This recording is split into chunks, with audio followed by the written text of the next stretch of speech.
दोस्तों, जब अब्रहा काबा को ढाने के लिए चल पड़ा। अब्रहा यमन और जुश्शा का बादशाह था। उसने शहर सना में एक गिरजाघर बनाया था और उसकी ख्वाहिश थी कि हज करने वाले बजाय मक्का के सुनहा में आए और इसी गिरजाघर का तवाफ करें और यही हज का मेला हुआ करे। अरब खुसूसन कुरैशों को यह खबर शाक गुजरी। चिनाची कुरैश के कबीला बनु किनाना के एक शख्स आपे से बाहर होकर सनाए का सफर किया और अब्रहा के गिरजाघर में दाखिल होकर पेशाब पाखाना किया और इसके दरो दीवार को नजासत से आलूदा कर डाला।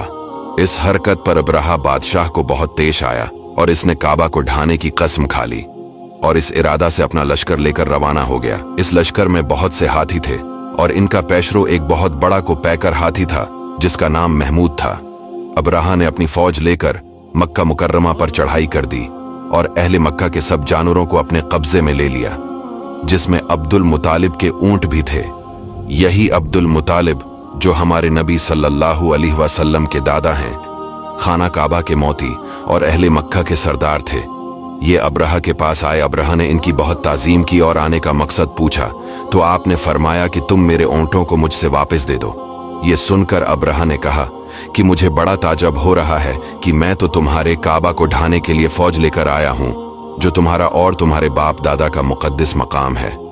आपने इसके बारे में कुछ भी मुझसे नहीं कहा, सिर्फ अपने ऊंटों का मुतालबा कर रहे हैं। हजरत अब्दुल मुतालिब ने फरमाया कि मैं अपने ऊंटों ही का मालिक हूं, इसलिए ऊंटों के लिए कह रहा हूं और काबा का जो मालिक है वो खुद इसकी हिफाजत फरमाएगा। मुझे इसकी कोई फिक्र नहीं है। अब्रहा ने इसके ऊंटों को वापस कर दिया। फिर आपने कुरैश से फरमाया कि तुम लोग पहाड़ों की घाटियों और चोटियों पर पनाह गुज़े हो जाओ। चिनाचे कुरैश ने आपके मशूरा पर अमल किया।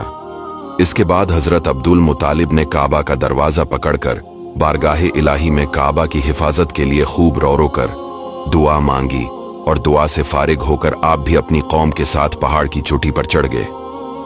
अब्रहा ने सुबह तड़के अपने लश्कर को लेकर काबा पर धावा बोल देने का हुक्म दे दिया और हाथियों को चलने के लिए उठाया, लेकिन हाथियों का पेशरो महमूद जो सबसे बड़ा था वो काबा की तरफ न चला जिस तरफ इसको चलाते थे। चलता था मगर काबा की तरफ जब इसको चलाते थे तो वो बैठ जाता था।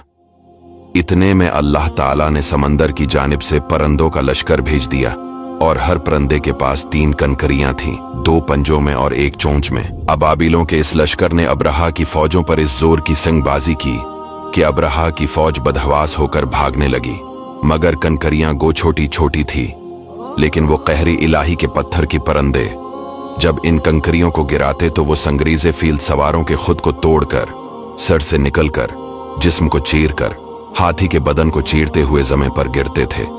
हर कंकरी पर इस शख्स का नाम लिखा था जो इस कंकरी से हलाक किया गया। इस तरह अब्रहा का पूरा लश्कर बर्बाद हो गया और काबा महफूज रह गया। ये वाकया जिस साल वक़ू पजीर हुआ, इस साल को अरब उमुल फील यानी हाथी वाला साल कहने लगे और इसके 50 रोज के बाद हुजूर सल्लल्लाहु अलैहि वसल्लम की विलादत हुई। इस वाकया को अल्लाह ताला ने कुरान मजीद में भी सूरा फील में बयान किया है। इससे मालूम हुआ है कुरान मजीद की तरह काबा की हिफाजत का जिम्मा भी खुदावंदे इक़दस ने अपने जिम्मा करम पर ले रखा है कि कोई तागूनी ताकत न कुरान मजीद को फना कर सकती है, न काबा को सफ़हा हस्ती से मिटा सकती है, क्योंकि अल्लाह ताला इन दोनों का मुहाफिज है। Please share.